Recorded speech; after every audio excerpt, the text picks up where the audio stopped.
Game Breaker TV.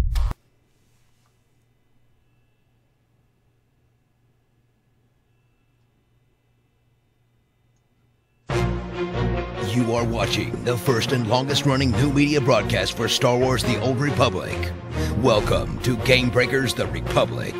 You will never need to listen to any other Old Republic podcast ever again. Oh, who were they kidding? They're just a bunch of nerds geeking out about the Old Republic on the internet. But here's your host, staying on target, it's Larry Everett.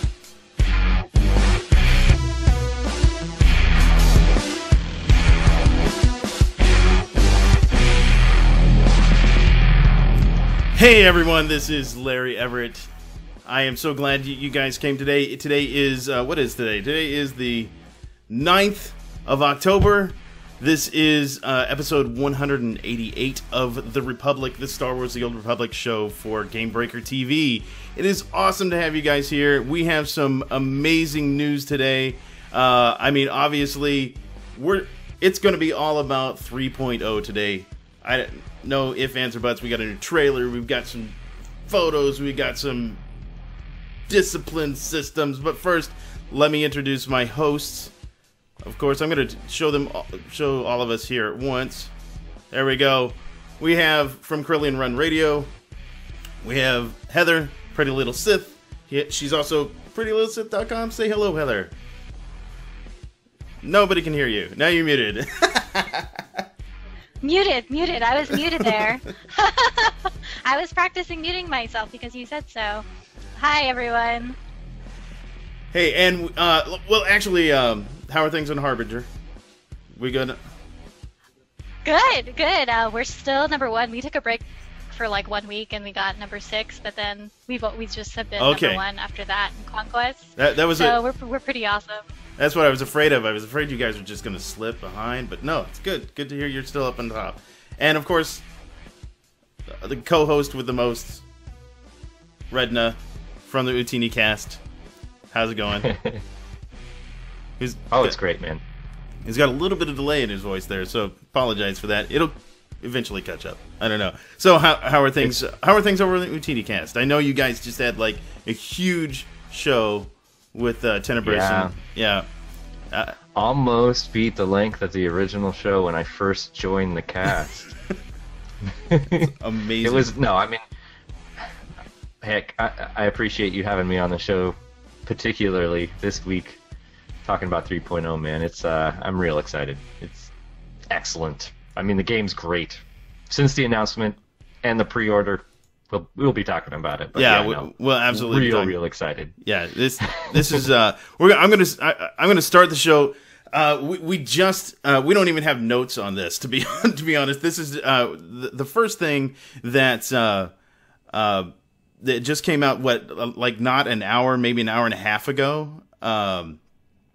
There was Dolphy. I'm gonna pull up Dolphy's website here, and we can all kind of look at it at the same time. There we go. On Dolphy's website, there was a... let me shut down the stream. There we go. That might make things a little bit better. Dolphy has some information. Well, it's kind of like New York City Comic Con, but it's not really because New York City Comic Con is until next week. So, but this was the New York City Cantina tour, and the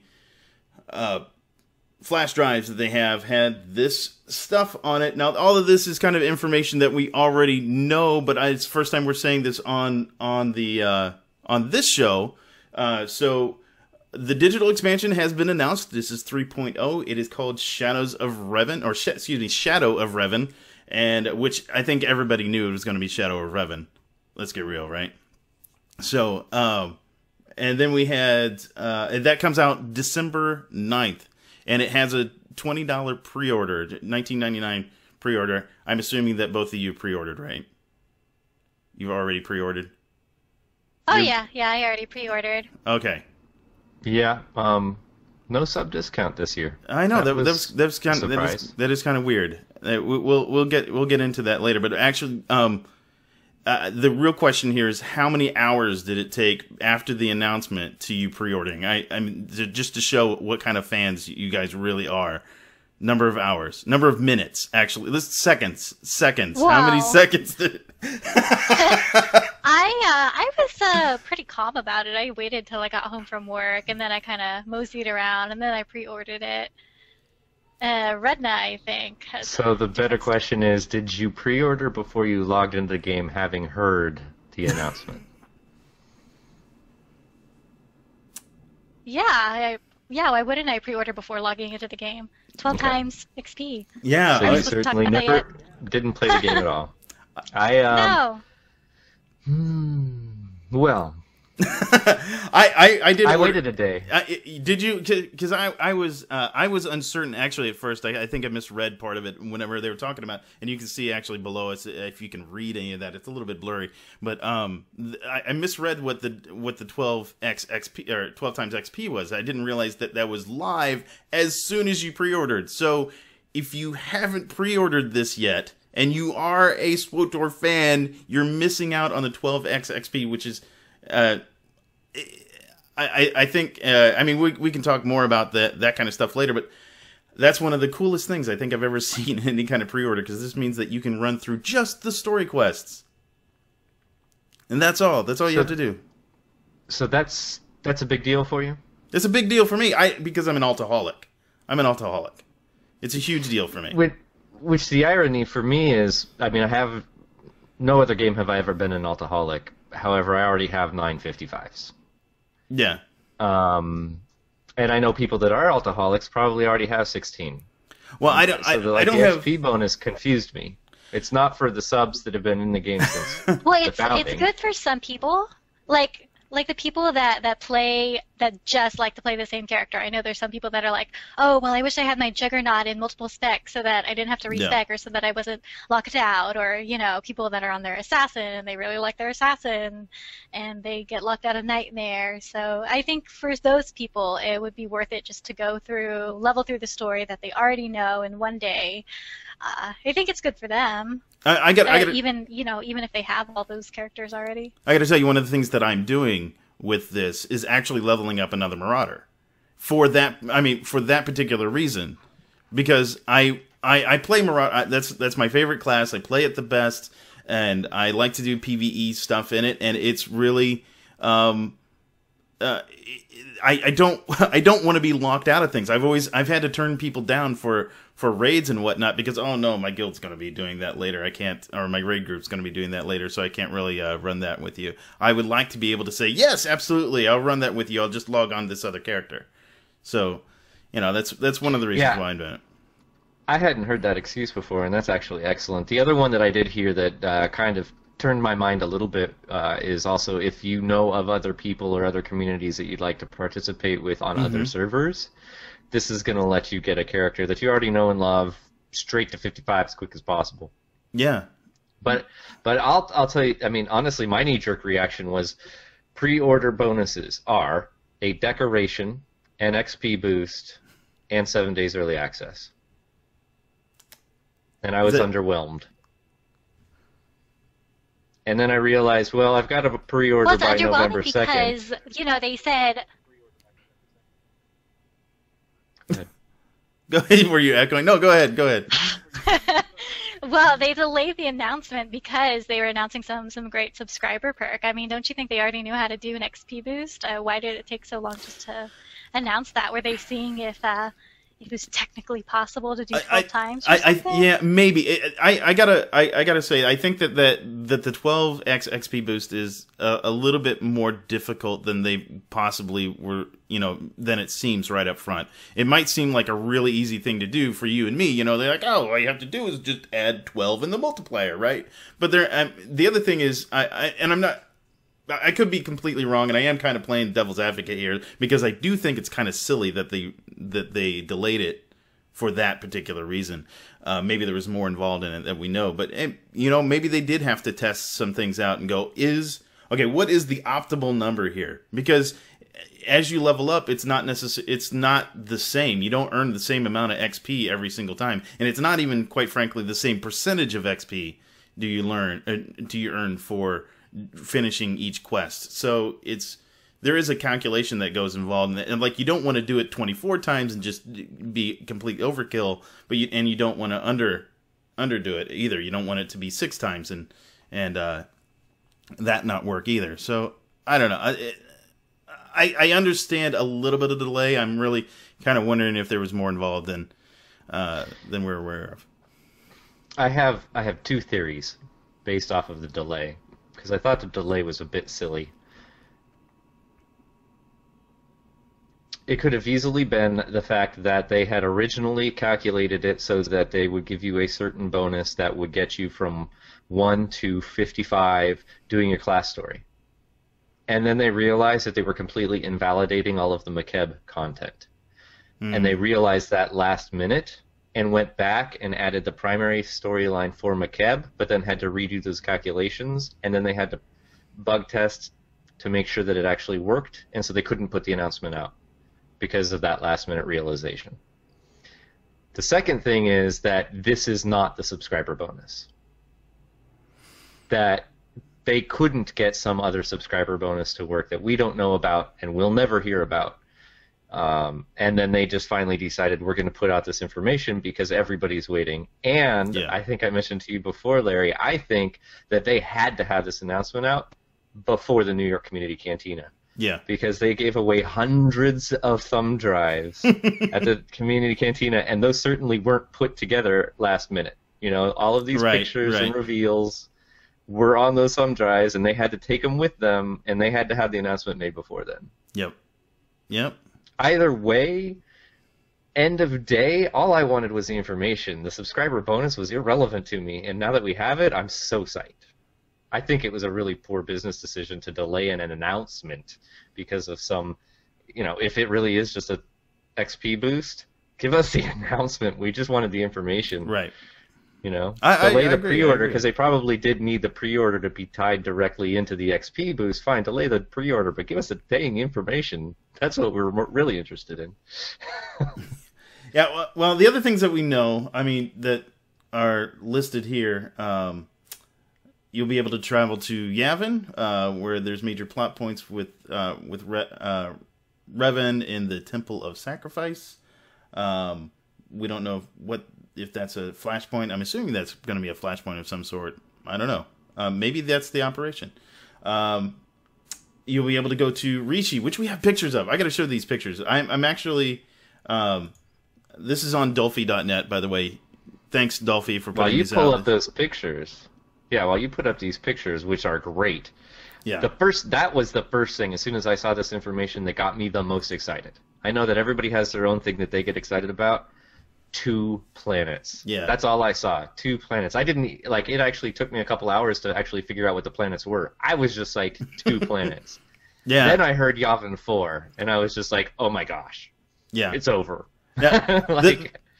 I'll when we get to the pictures of Yavin 4, I think you guys will be blown away. But I do want to point out the first ones that are on the list here, which are the ones of Rishi. If you don't know what Rishi is, was it's kind of like a smuggler's planet. It's kind of out of the way. It's a jungle. There's not. It's actually where Mara Jade and Talon Card, if you know them from the Thrawn series, that's kind of where they hung out. That's where they set up a base, and really, you haven't really heard anything about Rishi since then. Is this where they set up the base after the Salamuri? This is no. I think this is where they start. Where they start the. This is where Talon Card and Mara Jade start the book. When you first start the book, they start in Rishi. That's where they are. Ah, okay. So this is... Oh, that's right, because they were on a different planet. Okay, but he had his pet dogs at that point, right? I believe so. It's been a while since I've read those books. Yeah, that's what I was wondering. Those books were written in the 90s. Together. I know, and I read them then. Yeah. But anyway, that's anyway. I mean, this you can see below here. That's a picture of Rishi, and let me get some other ones going here. I'm assuming that this is just a starport of some sort. What else? Is this that? Oh, more waterfalls, which is cool. I'm into waterfalls. There's another starport. It looks, just based off of all of this, I don't see any, like, usually, I mean, you could tell, like, the Rakata ones, you could tell that there were some repeated pictures. Like, you saw the same zone at a different angle. I'm having a little bit of a hard time telling if this is the same thing going on, but it doesn't look like it. And look, this is inside one. This must be a cantina of some sort. Must be a bigger space. Yeah. So because the Rakata Prime pictures, those were all in the flashpoint, so it was kind of a smaller area. So this must be the big planet. It must not be a, you know. Right, and clearly this right here, this is a blocked off zone, so there must be some sort of a story. And in fact, that's another thing that we learned that it didn't make the notes. We can go ahead and talk about that since I'm showing the pictures of Rishi. There's going to be a little bit more class story. Yeah. How exciting is that? Yeah, they listen. Guess what? The devs actually listen to the players, and they're going to put. Now, if I remember correctly, this wasn't in the notes, so I don't actually have it in front of me. But it was. They just said it'd be a little bit of a story. That's not going to be. It's a single quest. Yeah, yeah. But the way that they phrased it, it sounds like it is. There is the primary galactic story for each faction, but within that is what it sounds like. So as you go through the story that's being told for your faction, there will be a quest that is specific to your class. So if you're in a group of 4, it's going to have you guys split up and go take different tasks, do something different where it's unique to you, which I'm cool with. That's where I was hoping they were going to go, because they kind of hinted that was the storytelling that they wanted to do.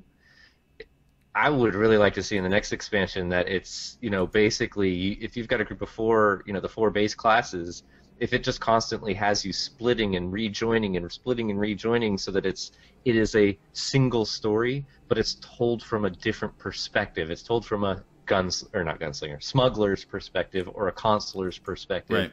And there are tasks unique to that.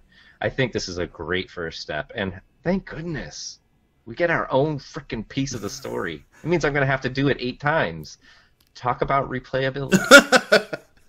But that's amazing. That is really good. I think that I think it's good that they listen to the players again.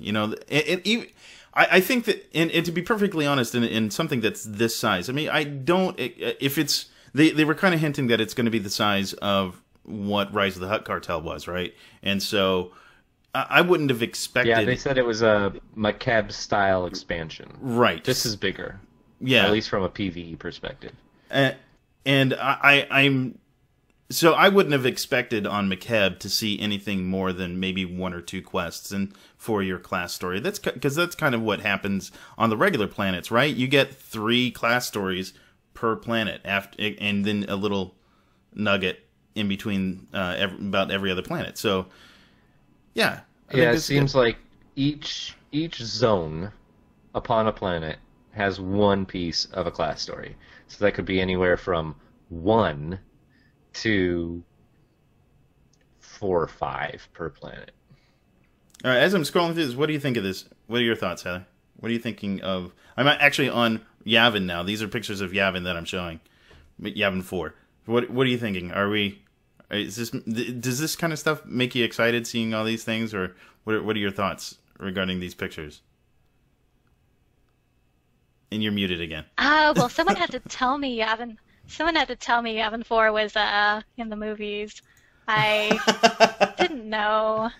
So for me, it's just kind of like, oh, that's pretty. That's really cool. I was saying on Corellian Run Radio, I was saying how, like in the trailer video, it looks like the Mayan pyramids in the rainforest. That's what it kind of looks like to me.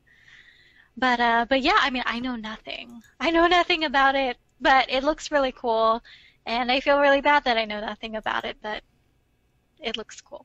It does look Oh, really... that picture right there. Picture right there, that's where Revan was in that teaser trailer. Yes. And if you notice, I remember that. Attention to detail. That's exactly right. If you notice this picture, I'm going to show you this picture, and then there is this picture which shows the same thing. There's the you can see my mouse moving around there. That's where the picture the last picture was. Oh my god, is that an Operation Boss? And the red Kephis. That is the red Kephis. that is what is called a Massassi. They are they're pureblood Sith that have been mutated by Naga Sadow, actually, is who mutated these guys, and they're, I don't know, that looks like a boss to me. Guesses? You think it's a boss? Come on, speculate wildly. Like a boss to me. I think there's no reason why they shouldn't. I mean, you want to speculate wildly. What's awesome is that the Massassi are even in the freaking game. I know. This is brilliant. Okay, so first off, in case you don't know, if you've ever seen Episode 4, the original Star Wars, the very first one, there's this moment where they're doing a countdown because the Death Star is coming around a planet in order to blow up a moon where the rebels are. That's Yavin 4. That moon is Yavin that moon. 4. Where they're doing the whole countdown and they blow up the Death Star before they kill it. I recently watched the original trilogy, but like we only watched 5 and 6. So I was like, well, what happened in 4? Beyond that, though, the extended universe has really expanded on Yavin 4. Like, you had Luke reestablishing the Jedi Order on the planet, and you learned about the different temples and everything. And there has been a lot of talk about the Massassi, but in the movie universe, they are an extinct race. Yeah. So this is thousands of years before. Oh my god! What if we kill all of them while we're there? Maybe we are. Maybe that's the last. What if we kill all of them and that's why they're extinct? This could be our genocide of the planet. That'd be amazing if we were a part of that. That'd be sweet. And in fact, the thing is, okay, granted, this isn't really canon, right? This isn't canon. So, but it is. There is still an EU canon, if you will. It's all kind of linked together. And it's already been established that Star Wars: The Old Republic is part of that canon, even though it's not canon. I was given to believe that going forward, this is canon. Oh man, I don't know. They have to consult with and be approved by Disney on every moment. Can we go back to the picture with the Massassi again? Yeah, we can go back to that. Hold on. Because I think this is why they can't. They had to. They had to come out with planets that are established within the universe. But they couldn't make up Makeb and add it to the canon. They have to use established lore or else have it approved by Disney. I think, at the very least, because the advantage to this game is that it takes place so far in the past that they could even... how it gets interpreted in movies in the current time, Episode 7 or anything, could be skewed by the passage of time and become legend as it's referred to within the movies, but that's because what are legends in the real world? Yeah. Legends in the real world are not mythology. They're based off of truth, but exaggerated over time. So details can be skewed and misinterpreted by those that are experiencing it thousands of years later, but this could be legit canon. And we're going to actually get to explore the Massassi and the Yavin kill them off before the destruction. Well, the thing is, I have an idea about this room with the Massassi in it. Go ahead. Okay, so you know how we saw Revan in the teaser trailer with that thing in the background? What if we fight this Massassi and then Revan comes out? Like, those bosses those operation bosses where you have to fight two things? What if it's one of those and then you have to go in and fight Revan? I'm sure we're fighting Revan someplace. Maybe this is where we do it. Could be. You could be onto something. Hey, Larry, here's a question for you. Are we going to fight Revan in one of the 2 operations that are coming with this expansion? Man, well, see, I don't honestly. I'm hoping not. Maybe he's gonna be. Go ahead, Heather. What were you saying? You cut off. That's all I was gonna say. That he was shown in this room, and that sure looks like an operation boss. Yeah. I mean, maybe we won't fight him, but at least he'll be like talking to us ominously, like Brontes or whatever in Fortress while you kill Nephra. Possibly. Yeah, I'm honestly thinking that's kind of what this is. This is like this particular room that we're looking at right here is probably one of those situations where Revan might be over in the background, egging on the Masasi and saying, kill, kill, kill, kill, that kind of thing. And then once the fight's over, then he leaves or something along that line. But, yeah. I'm really, really hoping that this is a long game for Revan. If he does end up becoming a boss fight of any sort, I hope it's a long game and it is several operations away. See here, I'm kind of torn on that personally. I'll admit I'm kind of torn on that personally. But before I get into that, let me just we'll go ahead and talk about this teaser that came out that is absolutely amazing, by the way. And I almost don't want to talk on top of it, but we might get in trouble with YouTube if we don't. So. But don't let the Autobots pull you down. Yeah, but this video is awesome. Oh my gosh, there's Yavin. This is definitely Yavin 4. And that's the part that looks like Mexico. Dude, the temples and the flybys and everything in this video are so incredible. This is how I envisioned Yavin 4 from this video footage. Yeah. And those are part of the Infinite Army, I'm assuming. Those guys with the red helmets. Maybe he's... Yeah. They've got to be, we thwarted him completing the army, but these are the ones that he that's got. Darth Mar and Satele Shan in the same group, which is really weird to think about. There's two mortal enemies. I think that's what got people thinking in the cross-faction ops or flashpoints, them all grouped together. Yes. What a great Masasi there, though. Oh, it is. Oh, my gosh. Oh, and we didn't mention it yet, but armored vehicles coming with 3.0. What the hell does that mean? What does that even mean? Oh, did we see armored vehicles? Hold on. Did we see armor? We did. No. Oh, no, that's a droid. We saw a walker or a something. Hold on. Did we see Because we already have vehicle? speeders where you can't get shot off it. Maybe it fights back.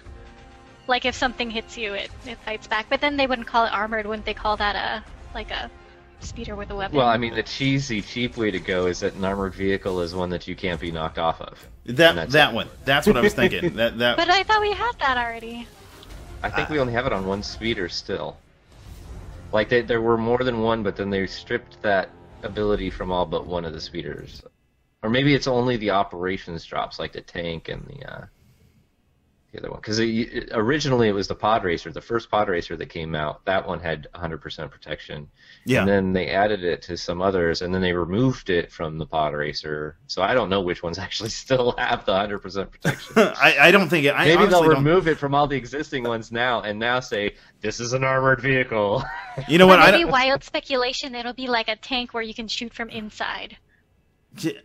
We saw could be vehicles that more than one person could ride on. I don't know if I can freeze frame it at the right spot, but this right there.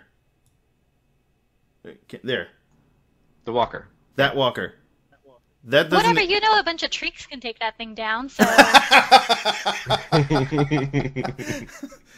She's got a point. I think that might be something. If they're talking we can do armored vehicles, maybe that guy right there is our armored vehicle that we can... I don't know. Well, and that might also be something just teaser for the cartel market in general. Yeah. Or... other things that come along with the new leveling experience, new achievements, and new items that come out of it. It could be that we're going to see a series of thematic, just typical mounts, but they're thematically all going to be these mechanized mounts of some sort or another, which I'd totally be okay with, Yeah, I'm cool with that. I would like that armored mount meant something more. I kind of think that it will. BioWare has been doing a really good job of surprising. I mean, we housing's coming. Oh, yay, I get to play house. Oh, except it also includes frickin' conquests, and you need to, you need to play house in order to benefit best for your conquests. And yes, this is actual content because you have to go and do stuff. So I mean, BioWare. My guild secretly hates me because I haven't decorated my house yet. Oh, what is the matter with you? You should totally be decorating. No, I haven't done mine either. I've been, actually, to be perfectly honest, I've been decorating the guild ship more than I'm decorating my house. But we'll so just to before there's I think the last picture there. Just to outline for everybody, so if anybody's taking notes in the chat room right now, the things that we know that they absolutely know that this expansion is going to have, besides Revan, we know it's going to have Revan. It is absolutely going to increase everything by 5 levels. Our new level cap will be 60. The 2 planets that we've shown pictures on here are Rishi, which the native species is also called Rishi, but with 2 eyes instead of 1. They're an owl. Yeah. And in fact, there's pictures of them. We'll get to that in just a minute. Rishi and Yavin 4. We have a new skill tree system called Disciplines, which we'll talk. We haven't gotten into that one. That one's going to be huge. And then we have 2 role neutral flashpoints, which are going to be like our tactical flashpoints that we've had before. And then we have 4 hard mode flashpoints coming up. Now, just a quick side note here, 2 of our regular flashpoints have not been made into hard modes yet. Am I right? 2 of them? I think that's right. 5 of them. 5? 4 of which are the... Does that include the tacticals? Oh, you're talking about the story mode. The story, yeah. So we know that the story mode went. So we've got 2 of those that haven't, and we also have at least 2 tacticals, if not, well, actually 5 tacticals. 5 tacticals. Because you've got the 4 flashpoints that tie into the story arc leading into this expansion. Oh, well, okay, all right. And it then might KDY, be. You're right. And it's not going to be KDY. Yeah, it's not going to be KDY. Yeah, and so yeah, that's possible. And then we have 2 level 60 operations coming out, and then we have the 12x XP boost for people who've pre-ordered who are also subscribed. I'm assuming it's just subscribed. You have to be subscribed. You have to be subscribed for the XP boost. From the wording, you do not have to be subscribed to get the 7 days early access. Right. All right. So actually, you bring up a great point, Larry. I hadn't thought about this at all. There are 2 flashpoints that we don't have hard modes for. Yeah. From the launch. I hadn't thought about that at all, because then, if you've got 4 hard modes, it could be those 2, and then the 2 new role neutrals that are coming out, which would make 4. Mm-hmm. Do you think that's too hopeful, though? Do you think they just kind of forgot about the old content? I mean, I don't know. That's kind I think that they didn't do it for, I think they didn't do it originally for reasons, and they probably wouldn't return to it. But it at least gives you, we can speculate on that. I assumed that, you had Kaon and not Kaon. I always say Kaon. Sorry, Korriban and Tython. Yeah. As the first chapter for Fatal Alliances, and then you had Manon for Chapter 2, and then you had Rakata Prime for Chapter 3, and these are the 4 flashpoints then that lead directly into the expansion, which we all now know leads into Revan. Yeah. So I just figured that those 4 are now the 4 hard modes, because everybody's been moaning and groaning that why are we getting all these tacticals and no new hard modes? I think they've been holding on to that content for hard modes for the expansion. I really hope they give us Red Reaper and Colicoid War Games. I really hope they give those as hard mode to us. My only request I hate the Colicoid. Yeah, I was going to say my only request for Colicoid War Games is remove one of the turret phases. I only need to get on that thing once. The second time I fall asleep. Yeah. I know for sure I've only done that flashpoint once. Once was enough for that one. I just I don't ever want to go back. I actually like the rest of it. Yeah. After those turrets, I really love that it's so puzzle oriented, and you can use your Guardian to leap behind the force energy fields. And should go back now that I know how to play the game. Yeah. Yeah. I mean, I admit I've only played it like one time.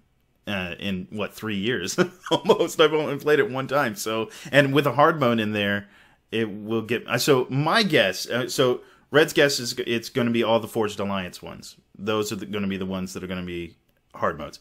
My guess is we're going to see Colicoid War Games, Red Reaper, and then Korriban and Tython.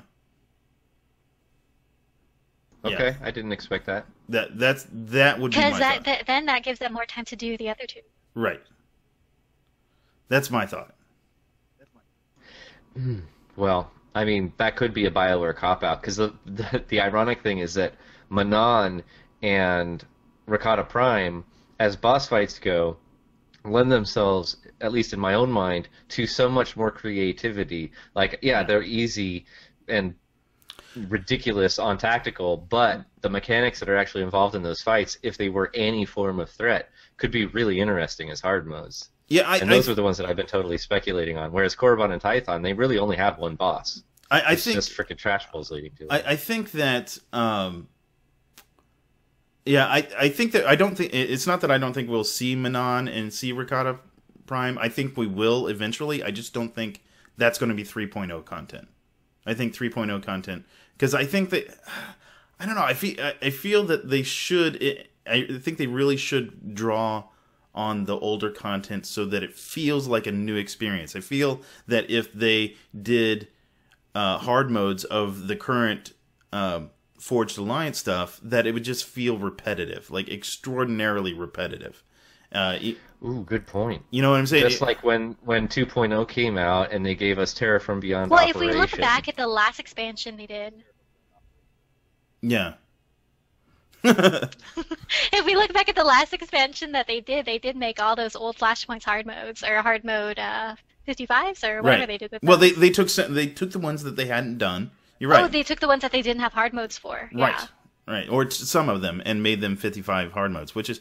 So that's kind of what I'm thinking that they'll do again. I'm really hoping that they realize that, if they do all of the Forged Alliance thing, which is fine. I mean, I understand why they would do that, but I hope that they in their planning meetings or whatever go, isn't this going to feel a little repetitive if we do that? So I'm hoping that they at least stagger that content out. They stagger out the hard mode of the Forged Alliance stuff out a little bit. So, the irony to me is that neither one of you are assuming that the two new tactical flashpoints are going to have hard mode versions, which confuses the heck out of me. Why not launch with two new flashpoints with hard modes? That'd be nice. They did with Zerka. Then it I won't went into feel hard stale mode at right all away. for either of them. I don't know. I would be okay with that too. Actually, that would be good. Red Reaper, Colicoid, the two new ones. I'm good with that. That'd be good for me too. They're specifically unspecific. Yeah. Personally, I'd actually prefer that they come out with the 4 tacticals of the Forged Alliance's story arc, because then that's only max cap level hard modes. The tacticals are obviously going to be used for leveling from 55 to 60. And yes, it might feel like it's old content, except that I think that there's a lot of potential, particularly with Manon and Rakata Prime, that those fights are actually going to be quite compelling. And it will give reason to return to them. They don't have reputations tied to those, but they do have achievements tied to them and some pretty phenomenal rewards out of the token drops that drop in those flashpoints, and it encourages people to repeat those. And it gives them time to then explore and develop with the 2 new flashpoints that are coming out and make hard modes for those. Yeah. Frankly, though, I think they've held on to these tacticals to have hard modes that launch with 3.0. I'd rather that... I'm almost concerned because these flashpoints, we know that there are going to be 2 new tactical flashpoints. I presume they won't be launching with hard modes at the same time. Yeah. Why are we doing the same problem that everybody is unhappy with about operations? Give us hard modes and nightmare modes for operations simultaneously, please, or on a very short stopgap. Don't start giving me flashpoints that are tacticals and then I have to wait a while before I have hard modes. I want them at the same time. Make the tacticals a leveling experience. I'm totally okay with that. But give me hard modes for gear at max cap endgame experience. Yeah. And give them to me at the same time. I will play that frickin' flashpoint over and over to the level, and then I will go back in and do it again for the gear. Yeah, I don't need a delay on the release for it. I'll be honest, I never did. I mean, I did Zerka hard mode stuff, but I never set out to do it. Like with the 55 hard modes that came out, I set out to do them because that helped me get gear for operations and whatnot. With Zerka, I never really. I did them a couple times because just to see what they were like, and then the only other time I ever did them is when they pop up on Group Finder. I never. Well, I mean, legitimately, outside of achievements or reputation or token drops, yeah, there's nothing for them, right? There isn't gear that actually even drops in there. Yeah. So, I mean, I do think that they need to bring back the idea that the hard mode flashpoints are part of the leveling or gearing process. Got any thoughts on that, Heather? When Zerka came out, I didn't even do the tactical version. I just went straight into hard mode and figured it out with pugs, without a guide, and that was really fun. So I hate tacticals. I just feel like they're so easy. They're not challenging. It's not fun for me just to go in and kill stuff. I mean, I don't care about the story as much as I should, so I would rather just, do a fight that's challenging. Mm-hmm. Absolutely. That is an absolutely legitimate way to play this game. I mean, even though, obviously, being a BioWare game is story rich, but it needs to be there as far as mechanical content is concerned too, and that. So I'm totally on board with that. And go ahead. Which I agree. And the irony is that they've been dumbing down flashpoints. Yeah. While operations have still been awesome. Every operation is more mechanically interesting and dependent. It's been an incredible experience. So it's like, why are you increasing the stupidity of the learning player base, but increasing the challenge and creativity of the hardcore? It's not even the hardcore, but just the end game players. Right. I like the progression. I agree with you on that, and I certainly don't want them to make operations easier. Please never do that. I've been so pleased that every single operation they came out with, I think, was better than the last. Yeah. Everyone. I agree. Scum and Villainy was a bit long, but it was still an amazing operation. Yeah. Oh, I love Scum and Villainy. Still my favorite one. Even over the Oricon ones. What I'm showing here for the chat room, this right here, this is still, I'm assuming this is still Yavin. This might be Rishi. I'm not sure. But those are not the Saw Claws. Well, I don't think they are. Maybe they are. I mean, it's using the same, body model, but I think there's a couple of differences. Definitely color difference. But what we're looking at here is the gear that you get from Shadow of Revan. I don't know. You think that's Republic because they're not using red lightsabers? Yeah, I'm kind of thinking that it's Republic, but the thing is, this Zabrak is the Imperial Zabrak, so and that's a Sith warrior face, like the. Oh yeah, God, they're so confusing. Forged alliances. I know, right? So I'm not sure what that might be both factions. I hope not, because they kind of did that with KDY though. They made. Not KDY. Was it KDY? Which one had the ragged robes? Was that KDY? Anyway, they did it with one of the tacticals. Recently, where they got the same thing. I really like that teal lightsaber, though. It's pretty nice. Yeah. I like the color on it. This, I'm assuming, is... I like the hat. I'm down with the pirate hat. I'm cool with that. Give me more pirate hats. Whoa. I haven't seen this picture before. Holy hell, they're giving us hats that do not have ear flaps. I know. They listened to Red now and you freaked out about it. I have been begging for this since the launch of the game. I will get this hat. On every character I have. Wow, that's great. Actually, that blaster looks pretty wicked, too. Yeah, I should have told you about this picture earlier, because I totally saw it. Yeah. I missed it. And notice it's Masasi in the background. So, yeah, I think the boss fight we saw That one is way smaller, though. I didn't even notice that. Good eye. There's actually 3 Masasi in the background. What? Yeah, there's a baby one in the way background. It looks like a baby one, possibly. Yeah, look. There's 2 right here. I don't know if you can see it in the stream. I can see those. And then there's this big guy right here. Huh. Yeah. Awesome. So what is that thing that we saw earlier, the big one? See, that was Red Kefis. I think we're going to be going there because of the story arc, right? And Revan is the story arc right now. So the Revanites are there or whatever purpose, and there will be boss fights for Masasi that have been recruited or bred for the cause, you know. But then there's probably going to be just like in real life, independents just trying to live their own lives, and we're probably going to interact with them in one way or another. Well, or these are ones that we're going to kill while we wander around the planet, and they're just far enough away that they're not in aggro range so that they can pose the picture. It's possible. It's possible. Now to it looks like they're just walking around the village though, like waiting to pick up your mission. You're right. They absolutely. And here's it does look that way. Yeah. Here's an interesting thing to think about. Okay, Massassi, they're pureblood Sith that have been transformed by Sith alchemy by Naga Sadow, and they were kind of feral when. I was going to wonder about that. They were kind of feral when Exar Kun, which is only, by the way, Exar Kun, his whole rigmarole only happened like 30 years or so before Knights of the Old Republic. So we're only 300 years-ish away from what happened with Exar Kun. And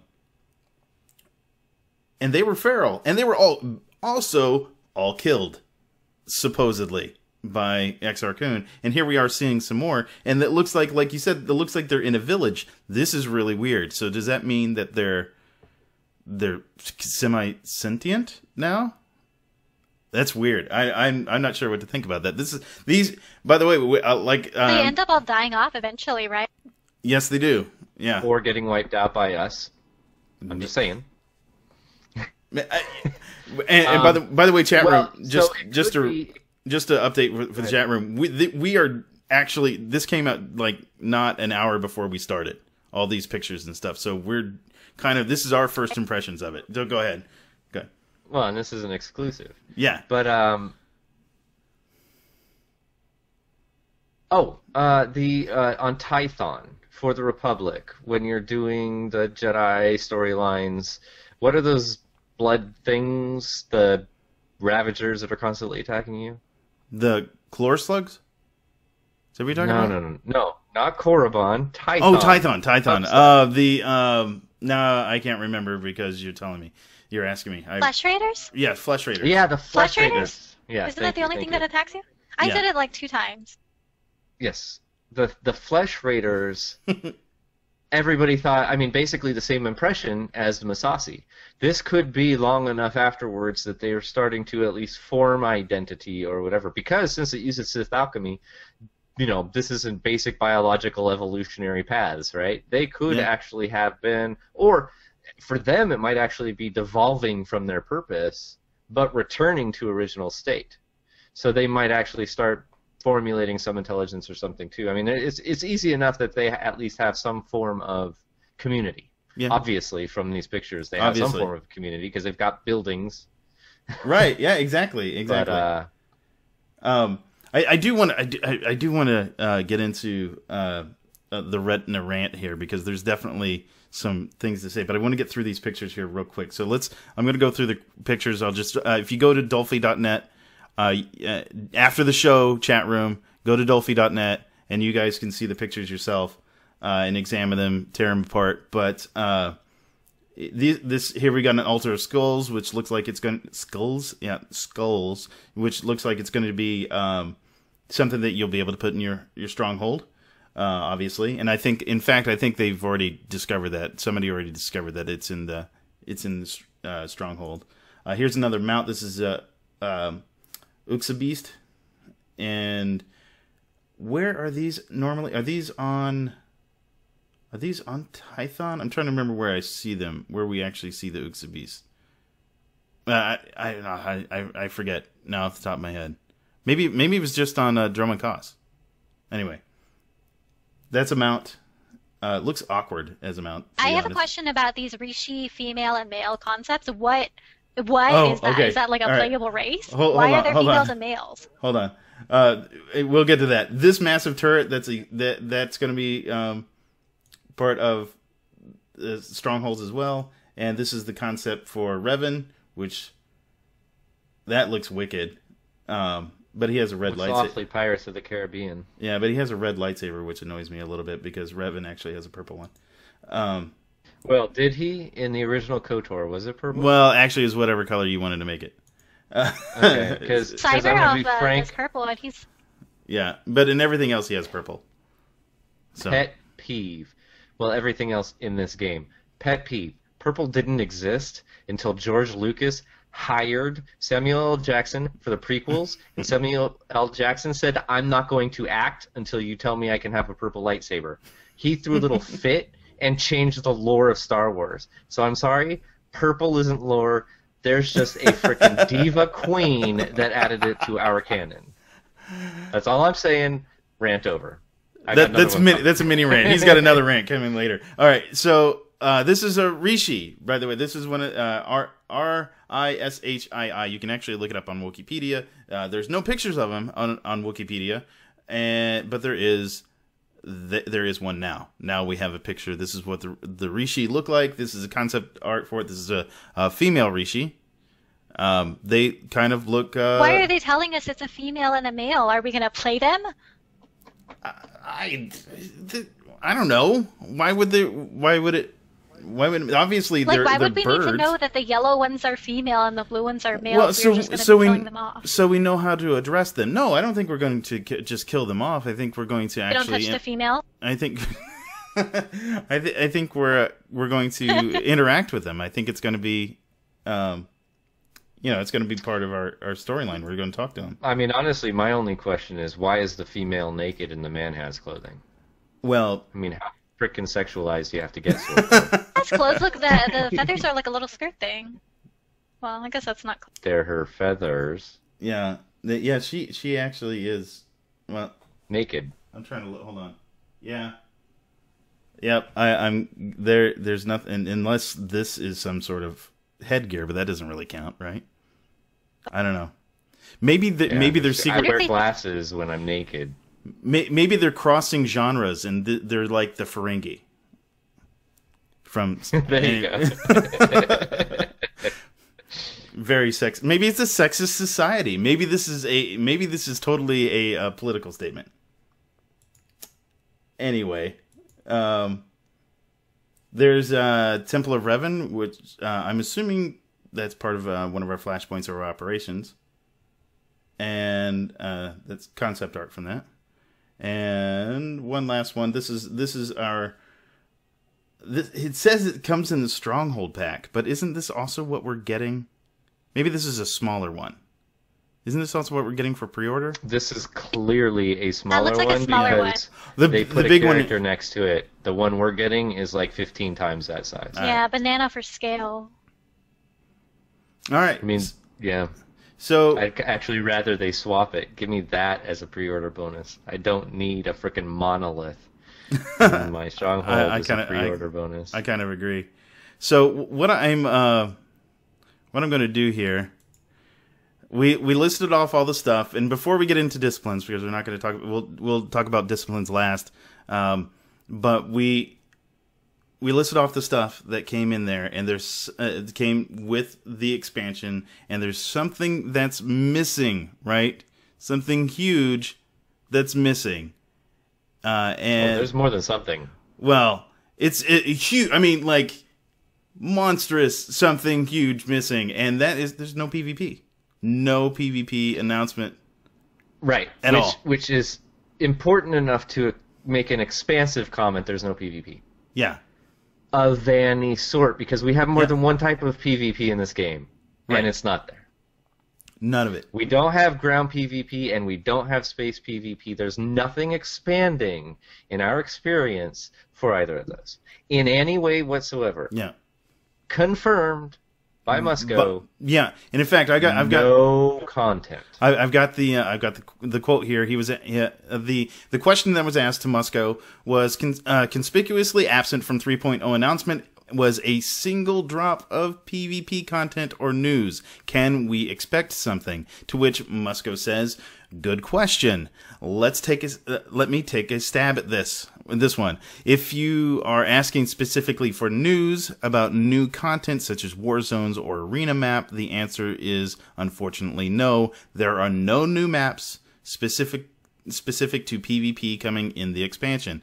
Then he goes on to say, however, if you are asking about changes coming to PvP, then the answer is a resounding yes. Disciplines by itself will entirely change the landscape of classes in PvP in 3.0, and shortly after 3.0, we will begin Season 4 of Ranked Play. Then he goes on, and he says, as just one example, we're changing how the set bonuses work. So how set bonuses work is another example of things that are being added to PvP. Go, Redna, rant. Okay, so first of all, well, no, be first because he's going to go on forever. Okay. Well, okay. Heather, go ahead. Okay, well, the PvP community is already pissed off, and then for them to come out with a paid expansion with nothing, like, what is that? I feel so bad for, for all my friends or the people that I know that are PvPers. Like, why? Why would they do that? And it just makes me sad. And to say that, I know Redna has said before that class changes are kind of like PvP content. It's not really, not this time, not for the expansion.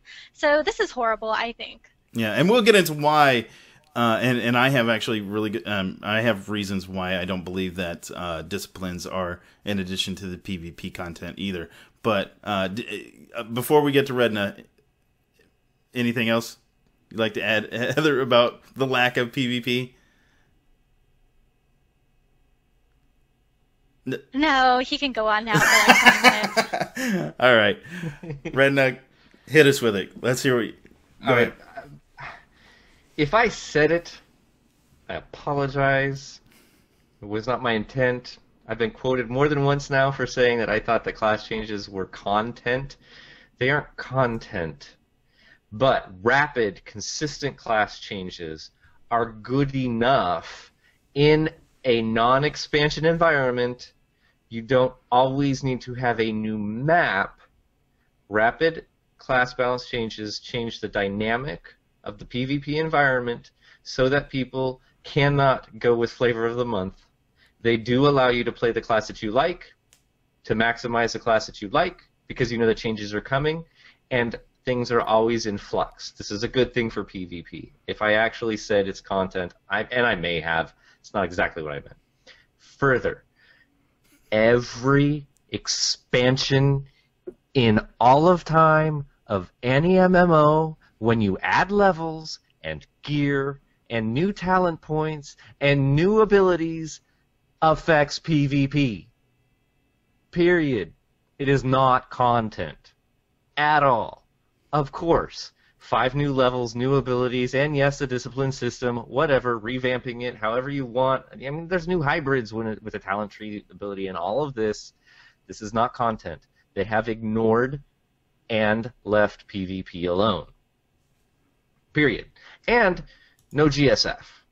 The only thing that I will say, because I know that the PvP community is going to be completely irate, and I'm realistic enough to understand where BioWare is coming from, they just have no ability to market. Man, they don't even know how to give out information. This is absurd. But we do know from several community cantinas ago that they have new PvP maps, and they mentioned mode coming. Presumably not for arenas, which is ridiculous. They should have at least thrown some arena maps at us. There are no mechanics involved. It's a map. But at least put that into the ranked. Didn't they say like earlier this year that they were already working on Season 5 ranked for something, like the rewards? I remember hearing that somewhere, that they were already working that far ahead of time. And they asked us in the forums for our ideas for war zones. And how long ago was that? That was a really long time ago. Yeah, and they asked us again, actually. Recently, what would you like to see? Yeah, so did they just not do anything with that information? Like, what's going on? It does make me wonder a little bit, and that's where I was going. They're working on it. Yeah, they have been. They said flat out they're working on it. Clearly, it's not launching with the expansion, which is like my caveat. Rather than saying no, we're giving you 0 PvP. But disciplines affect it. Of course they do. Every expansion affects PvP. Don't say that. You say, no, with the launch of 3.0, there will not be new PvP content. However, as was reported at a previous community cantina, we do have PvP in the works, and it will be coming after the expansion. Don't even say after soon TM, whatever. Just say, yes, it will be coming, and yes, we are working on it. As we've said before, repeat yourself. I'm okay with that. Yeah. Don't talk about the frickin' expansion. Period. It's not in the expansion. Good. Yes, of course, Season 4 begins after the expansion.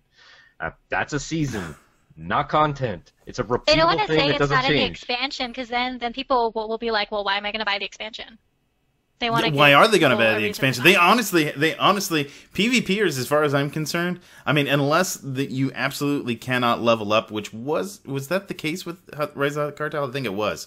They did say I'm not sure if it was with Rise of the Hutt Cartel, but they did make it explicitly clear that with this expansion on December 2nd, if you haven't paid for it, you will not be able to level beyond 55. All right, so. Yeah, I mean that's for PvPers, and rightful. I will go lots of times. I will say that you know what, PvPers are just whiners and things like that line. But this time, emphatically, they have a reason to be upset because it's zero content for them, and I know it's more difficult to make a PvP map than it appears on the surface. But I think resources should have been allocated to doing that. They've had time to work on it. It would only please half. Like, why don't we take this GSF and GSH team and have them turn into the PvP team? Since I know Redna said that he liked them last episode. If they had simply gone to Huttball, they would please half of the PvP community. You either love it or you hate it. But make another Huttball map. And make it thematic and apply towards 3.0. I mean, because the fact of the matter is, 0 is 0. It's 0. And the chat room asked, so if you got a single map, you'd be happy as a clam? Wouldn't be happy as a clam, but at least there's something to point to. Yeah. And we do know that they said that they're working on new modes. They're working on new maps, which is cool. But the other thing is, the last thing we ever heard of GSF, the other form of PvP, was that we had a new ship coming out. Nope, that has been indefinitely delayed. Yeah. And at the last community cantina that they ever spoke about it, they said, we have nothing in the works for that. Yeah. I think that I think that even a little bit, I mean, even if it's just a little bit, if it's not coming out in 3.0, they could I think that there needs to be a little bit more transparency as far as the developers are concerned, as far as the mouthpieces of the developers are concerned. I'm not saying that this is Musco's fault. I don't blame Musco for his response, because honestly, that might be the only thing that he's able to give, because he might be shut off from talking about anything else. But if you look at some of the other games that are of the same caliber, let's say, I mean, if you look at ESO, and if you look at WildStar specifically right now, they are extraordinarily transparent, at least partially transparent. I mean, obviously they're not saying everything, but they are being more transparent as far as the community is concerned. They are answering the community. They are like, oh, well, that is really good. And and in this response, I mean, I think a better response would have been, hey, I understand that there isn't anything, and we apologize for that, but we do have something coming out, and they don't necessarily have to give a time frame. Yeah, say later, shortly after, or something along that line. And reaffirm to the community that, hey, we are thinking about PvP. PvP is absolutely important to us, or something along that line. This is kind of like, you're going to have to deal with what you get, because we don't have anything for you. The irony is that at this stage, all they've said is no PvP content. Yeah. And the new changes to ranked players are still the only people that... The ranked people. Go ahead. I mean, as Heather's saying, yes, ranked is the only one that you have to be a sub to play. Yeah. You don't have to be a sub to do operations. You don't have to be a sub to do literally anything else in this game. Period. So addressing the person in the chat room that's saying PvP is not a major income generator, I can do everything in the game right now except ranked without paying for it. Yeah. So the people that want to do ranked, I have quite a few friends that literally don't pay a dime for this, and they do the credit game and purchase their unlocks, and they don't pay a dime, and they don't buy cartel coins. I mean, I don't spend cartel coins, but I'm generating them.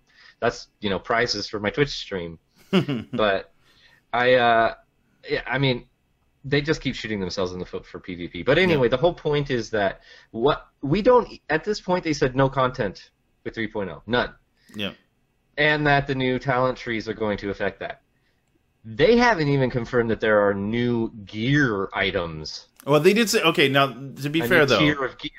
They actually. Stat bonuses and that it will change. They didn't say that was coming with PvP. I am.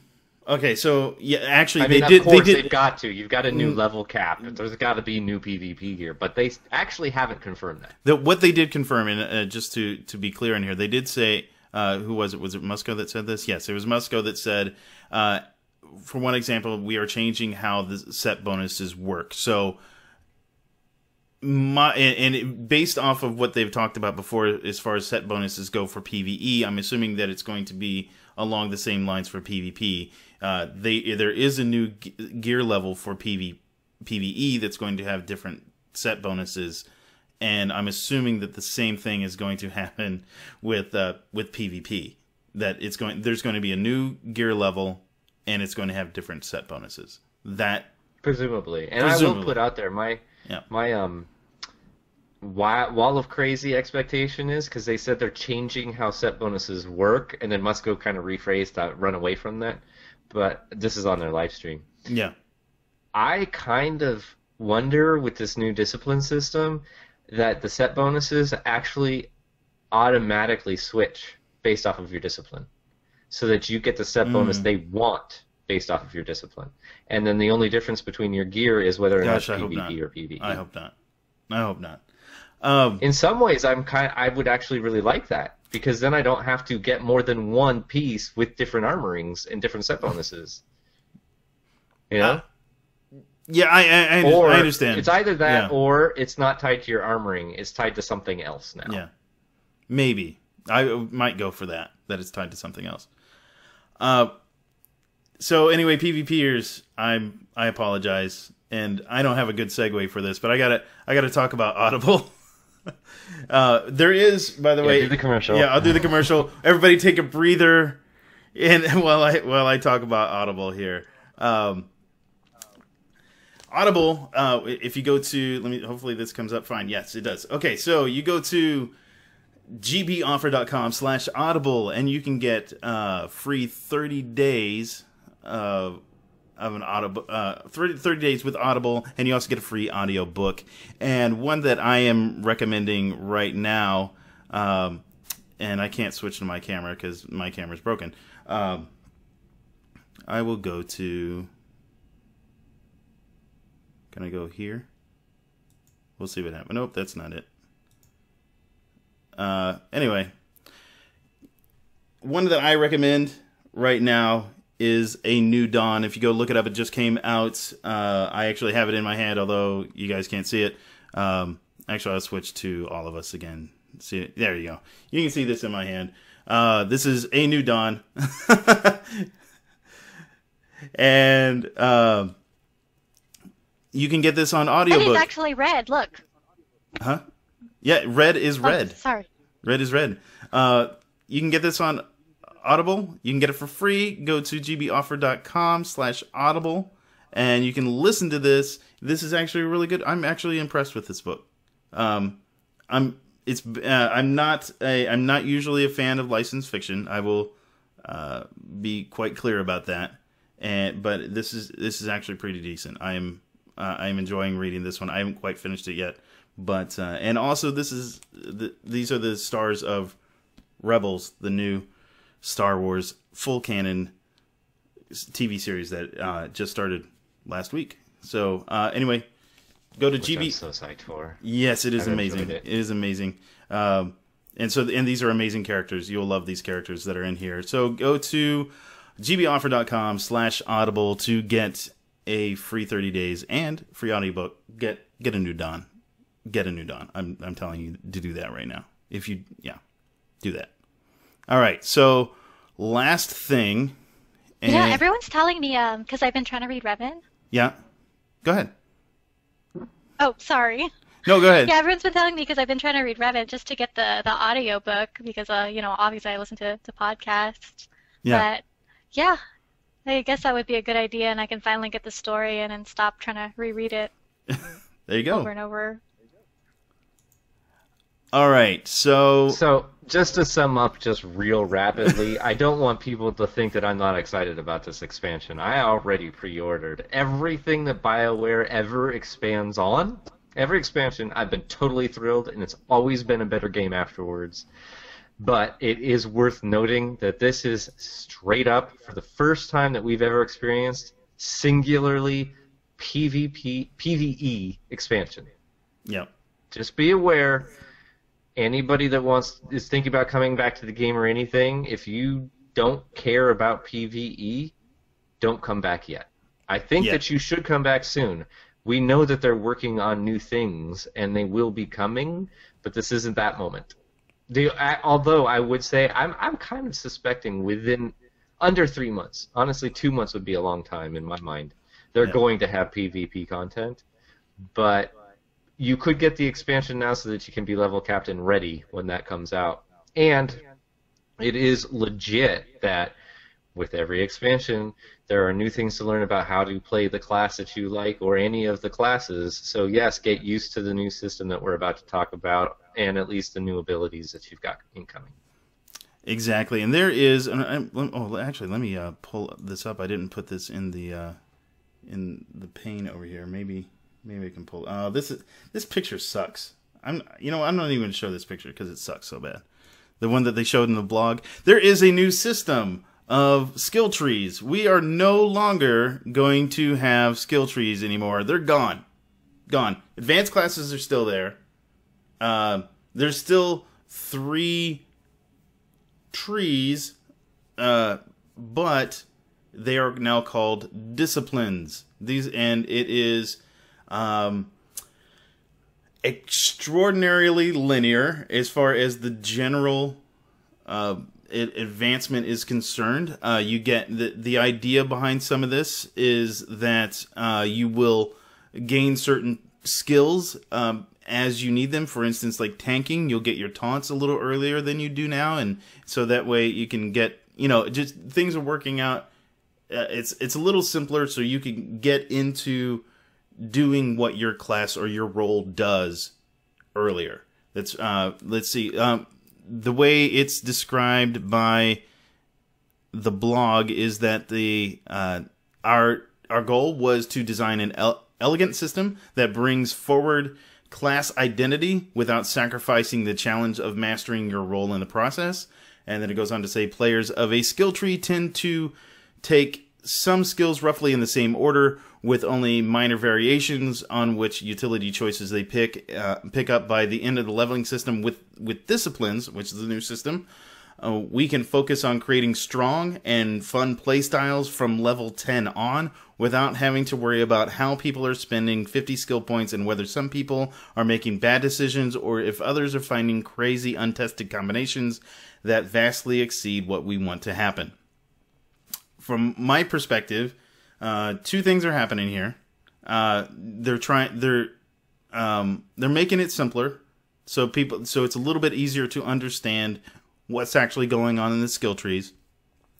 And they're also making it so that hybrids and things along that line just that don't exist anymore, so that they can design things better or design things easier or whatever. I don't know what the word is because I don't want to say better because that's no. What it is that the developers design their characters in a certain way and they would like you to play them that way, and then you find the character and the way you play it, the one that you find most enjoyable, that's what you search out, not the one that is my classic example is the gunslinger.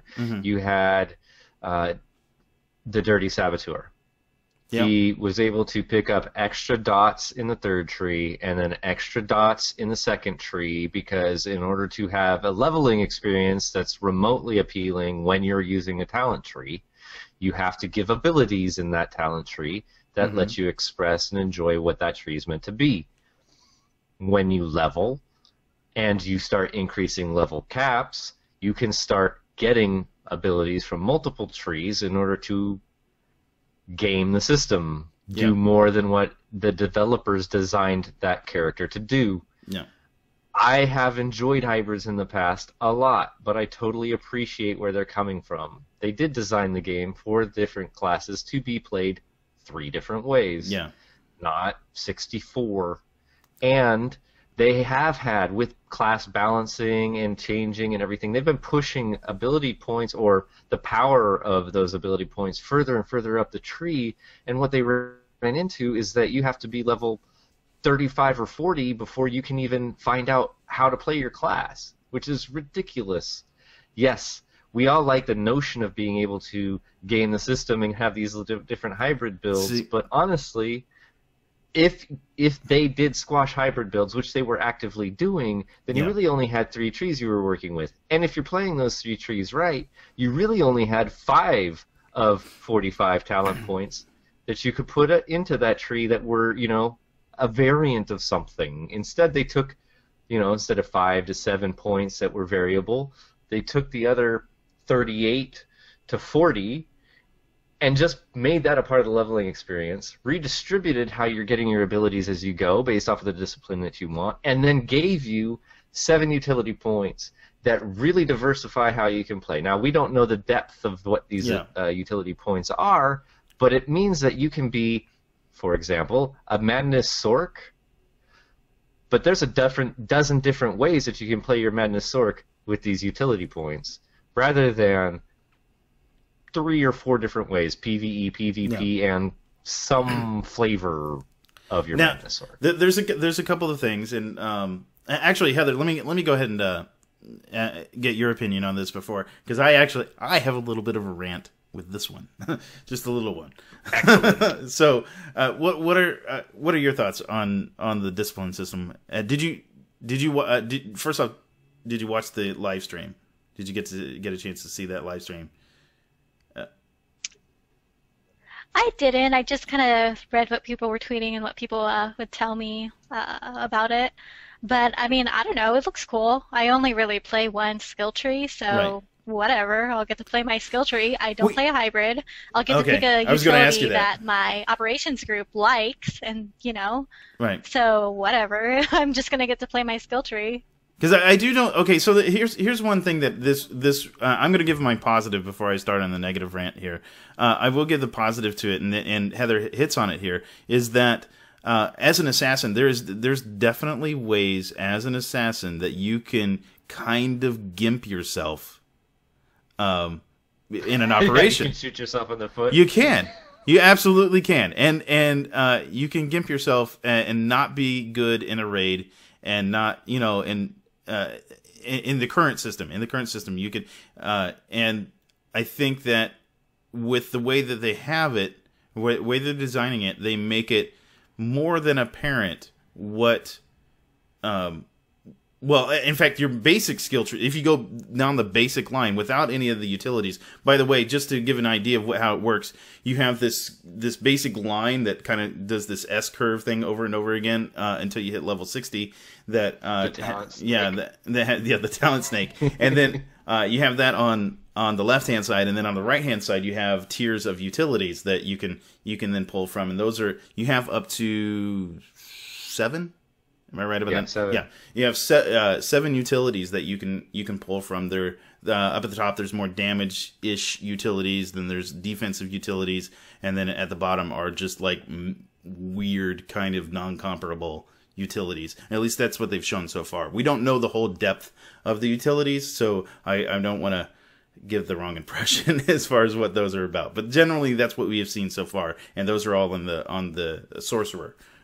So, but at any rate, I think that even that main S that you go down, I think that if you just take that in and of itself is not going to gimp you for certain activities. Like it doesn't matter what your utilities are.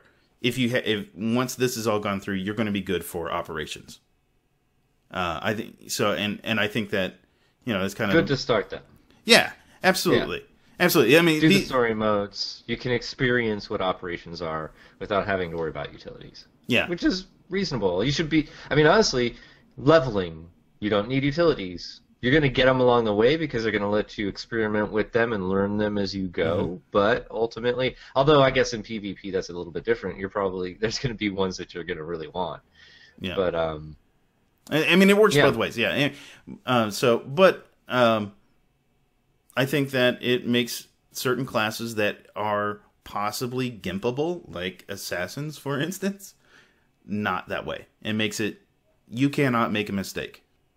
I mean, honestly, this is so much better because it's like, okay, primary stat talent points. Mm-hmm. Obviously, no matter what class you are, you put every point you can into boosting your primary stat. It's just fundamentally necessary. Yeah. Even accuracy talent points, or resource pool talent points, or, I mean, like, there's just so many talent points that you must put those points into.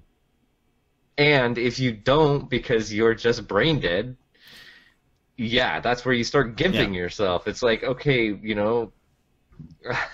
as a gunslinger, if I don't get the free 3% accuracy, even when you're leveling, because let's be honest, when you're leveling, you're not going for any kind of accuracy. You're just power, because you don't know what your level is compared to whatever else you're playing. Right. I mean, these should be a natural addition to what you have as you go, and let me spend points that are actually interesting. Okay. Anything else, Heather, before I start my rant? Got anything? Okay, so before you start your rant, I got one more. Oh, I'll let her talk. I just like it going on what Red Knight was saying. Keep on. Going on what Redno was saying, I didn't like that I had to put my points in stuff that I just didn't care for. Like, if I wanted to get to the top skill in Deception, I either have to choose, some of the right side abilities, which are very PvP oriented, or I have to, make my stealth speed go faster. Like, why do I even need that? I don't need that at all. And so I just felt like it was a waste of points that I could have spent, either in Darkness or Madness. And I think it'll be nice that they're just going to give us a path, and then I can choose a utility, something that I think is useful after. Stealth speed faster is awesome for leveling. It is. But okay, go ahead. That you get to I'm leveling faster. Right now on my Shadow. I'm leveling right now on my Shadow, and you can sneak through faster to get to the conversation, to get the experience boost, to move on to the next one, because you sap the thing that you're supposed to kill before I do. I know how to sap exactly. things. So that's great. It's just an efficiency game. Yeah. No, I don't know. I think it's a waste of time, honestly. Yeah. So if I'm doing operations, I don't need to stealth faster.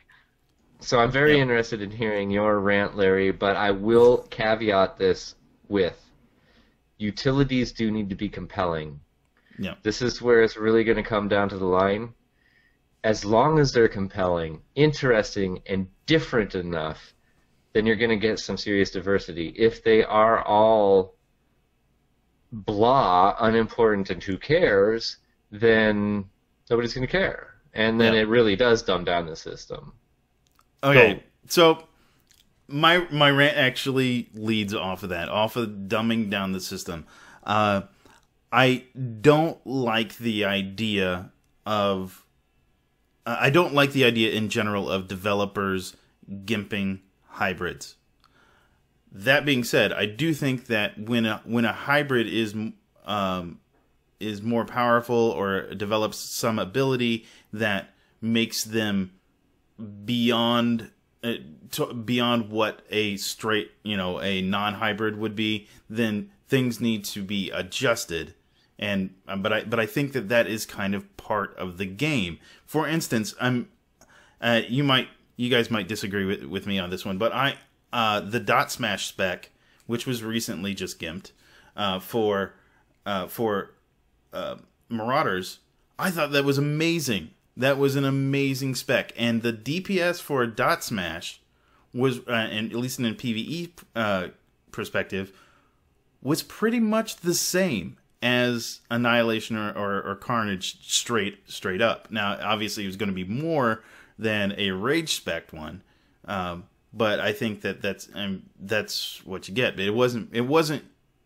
I know that because in my raid we actually had a dot spec Marauder at one time, or dot smash Marauder at one time, and and she wasn't doing. I was actually doing more DPS than she was, but there was that extra utility. I think that is part of the creative process of an MMO, of an RPG in general, is finding these little nuances that work with your playstyle. Now, if it does absolutely make things more powerful, then okay, I can see a change, but don't totally get rid of hybrids, because part of the idea of hybrids is making that playstyle, is experimentation, making things more fun, and doing things in your playstyle the way you want, and doing this discipline system, which I know we're not going to get rid of, but at any rate, it makes it, for me, it makes it stupid. It makes it like I don't even have to think anymore, and I kind of like to think about how I'm building my character. That's that's where I want to go. That's what I'm going to miss. I'm going to miss experimenting with different specs, messing around with hybrids. The only thing, the only redeeming quality of this is the utilities. If the utilities turn out to be as good as a hybrid, it'll change. My way of thinking will change slightly, although I still like hybrids. Go ahead. You had something to say, Rena? No, I mean, I can't disagree with what you've said. Yeah. Flat out, I can't disagree with that. However, I do think that there's something beyond the utility. With 2.0, we found a serious dumbing down of gear stats. Crit became nearly irrelevant. Alacrity remained unimportant except for certain healer cases. Yeah. And Surge is... the way that gearing works within the game, certain stats compete with one another. So, crit and primary, power, crit, and primary stat compete with one another. Yep. Surge, alacrity, and accuracy compete with one another. To a lesser extent, yeah. And, well, I mean, just saying because... Right. On the modifications that you have, components. I like to use the word component, right? Because... There is a modification. There is an enhancement. There is an armoring. So the component of your gear, those stats compete with one another. So like you're not choosing between crit and surge. They are not on the same line of the component that you're using. And then everything gets sacrificed for endurance because endurance stands alone, which is retarded. But whatever. I'd like to see them actually mix up those. Let them compete with one another. Because if we're going to be dumbing down the whole talent point system, the strength of utilities is really important. You need those strength of utilities because that does make classes and decision-making much more compelling, intriguing, exciting, and making things work differently. That's a bigger deal. But at end game, if you can, first of all, crit is irrelevant and alacrity is irrelevant. Make both of those relevant. Hold on. Just to be clear, crit is relevant, but to a lesser extent. It is. You're right. I mean, at current end game values, we're talking about a difference of 200 to 400 crit when every other stat is in the thousands. True. Right? Yeah. So you're right. It's not irrelevant. It's trivial. That's. And alacrity is irrelevant for everybody except for healers. Actually, I don't even see it that relevant for healers because what happens with healers is healers run out of force really quickly. The reason is because alacrity only competes with surge, and when you're max capped on surge, there are ways, as long as you're not suffering from resource generation, that alacrity can benefit you. That's really the that's kind of the thing with because healers don't need accuracy. But I guess you could actually even put in the accuracy if you're doing nightmare content and you're hitting enraged timers and you need your healers to be doing DPS, then fine. Yeah. But that seems a bit crazy. So, I'd like to see stats. If we're going to dumb down talent trees, I'd like to see stats be interesting because they could make the stats really interesting. Yeah. We already know, and we didn't mention it, but with 3.0, alacrity is reducing the time between ticks of dots. Yep. I didn't actually find out if that's true about HOTS, but I'm going to assume. I'm assuming it's the same. Yeah, I assume it's. Well, actually, no, because it absolutely does HOTS because he was talking about healing and things along that line. So yeah, it goes with HOTS, which is good. I mean, yeah. Essentially, we want alacrity to work the way that haste does in WoW today, right? Which is that it affects everything, and now we also know that it affects cooldowns. Mm-hmm. So it's ticks between dots, it's cooldowns, it's global cooldown, which came out earlier. It's everything and anything you think of for alacrity that you would want it to do. It is now doing it, and at its current state, alacrity does increase your resource regeneration. However, I think it's too small. With 3.0, I'd like to see that be a higher amount. Yeah. And then what happens with alacrity in particular is that it can make gearing decisions really intriguing because it can actually affect how your priority for your abilities actually plays out. So that you have a certain list of abilities, and even if you don't have your hybrid builds or whatever, but you have different abilities that you use as filler. Yeah. Or one that you use once in a while because you know it hits really hard, but it happens really infrequently, and you know that you're going to be able to pop a resource return right after you use it or whatever. Now you start using your abilities more often. You have to be refreshing your dots more often because they're ticking faster and they end sooner, and your cast bars are shorter, and the cooldowns for those cast bars are shorter, so those are being cast more often. And all of a sudden that really high, expensive resource item, maybe you can drop it out entirely. Yeah. I am... And be doing more damage without it because the alacrity is high enough to replace it. I'm really interested to see what alacrity is going to end up doing because it could ultimately, even if it does refresh cooldowns, even if it does do all these other, increased dots and those kinds of things, it could still be overall detrimental to the player anyway, kind of the way it is now. It's you know what I mean? The irony is the way they've already at least shown it to us immediately. My first thought is for Sentinels and Marauders, their middle tree, the dot spec, because their resource has nothing to do with alacrity, it's not impacted. They generate their resource. It doesn't decrease, right? Yeah. They are going to be the first ones that actually have to consider alacrity. Yeah, I agree. I agree. Because it's more interesting for them, but we'll have to see because with every expansion, stats, where their curves are, where your hard caps, your soft caps, all of that stuff becomes really, really different. And what I'd like to see is that because we do have simpler choices, we don't have talent trees anymore, I want utilities to be really compelling. Yep. And you think about use cases. Like I want to be able to stay in the same discipline but be switching out my utility points based off of boss fights. Like I can play the spec that I really like, the way that because that play style is really compelling, but it's the utility points that I have to constantly be changing because different boss fights call for different circumstances, right? That would be great. And then I like that.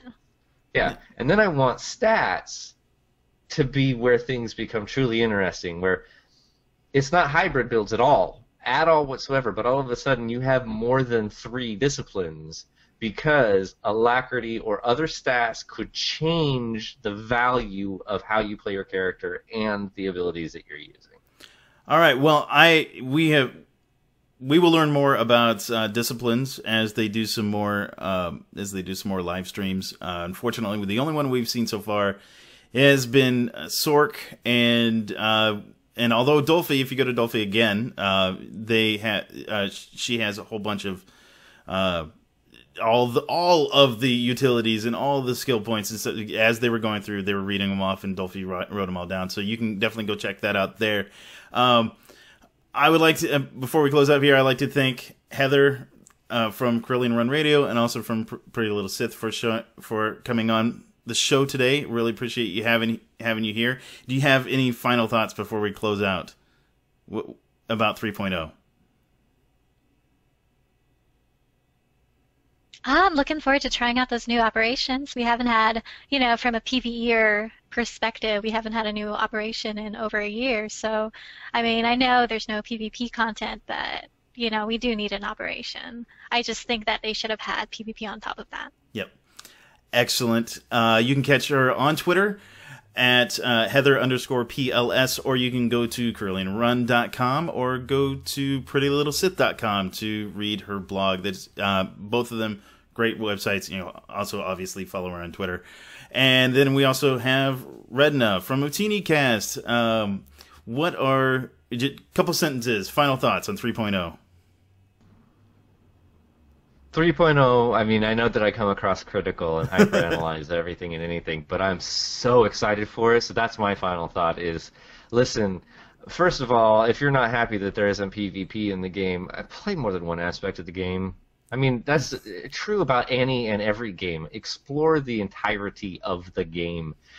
And get on a PvP server, because if you're shutting yourself off from open world PvP, that's your own fault. Yeah. But there's so much to explore in this game that, yeah, maybe not everything is in this expansion. It will be coming shortly. Enjoy the game. This game, every single, even when there's a drought of operations or whatever, this game is growing and just becoming phenomenal. The other thing that I did want to say is that I want to shout out to an interview that I did recently on UtiniCast, which is where you can find me, but UtiniCast episode 167 in particular. I'd really like anybody and everybody, even if you don't like this game and you don't care about the expansion. I did an interview with Dave Dorman, and I know that I'm tooting my own horn, but it was such a great job because you don't have to listen to me at all. He was such an easy guy to interview. I'd ask a few questions, and he just went on. And he's one of the greatest artists in Star Wars history. He's gotten all sorts of awards, and I mean, frickin' George Lucas has had over 85 of his artwork pieces. I mean, he's an incredible individual, and he plays this game. So if you do like the game, and you like Star Wars, you should totally check that out. That's what I'd like to plug. Excellent. Some of his armor artwork is in the game. Yeah. All right, that's UtiniCast, utinicast.com. That's well, it's two O's. Utini, OOTINI cast.com to catch Redna. And you can also follow him on Twitter at R3DN4, which is like Redna with the vowels being numbers instead of letters. So catch him on Twitter there. And also he does a Twitch stream. He gives stuff away. Check out his Twitch stream at twitch.tv/R3DN4. And my final thoughts. I'm in the similar boat as Redna here. I really am looking forward to 3.0. I do have criticisms of it. I mean, if you read my last Hyperspace Beacon, which was on Massively, I was talking about all the quests and stuff that lead up to 3.0, and it is absolutely, as far as the story is concerned, I'm really looking forward to it. I really want to experience all of it. I do want to see the operations because, like we said during the cast, the operations have been phenomenal, really. And the last couple operations, and even before that, Scum and Villainy, just great stuff. So I do really try it out. It's free, for goodness sake. It's a great game, great stories, and if you pre-order the next expansion, you pre-order Shadow of Revan right now, and you're a subscriber, you can just do the class stories. You don't have to do the planetary stories. So anyway, that's my final thoughts. You can catch me at Shadow, SHADDOE, on Twitter. I'm also on hyperspacebeacon.com. That is my blog, and I talk about Star Wars, the Old Republic. I also talk about Star Wars Rebels and just about anything Star Wars related. I also have hyperspacebeacon.tumblr.com, where I post a whole bunch of Star Wars art all the time, which I went to school for graphic art, so that's the cool thing for me. I like posting about the Star Wars art there. Excellent. So And you can also catch me on Massively. I do the Hyperspace Beacon on Massively. Catch me there. And obviously, every week, every Thursday, catch us on Gamebreaker TV right here. You can follow Gamebreaker TV at Gamebreaker TV on Twitter. And live about 6 p.m. PST every Thursday, we will be right here. Thanks again for joining us. And I'll see you next week. Bye. Hey guys, great time.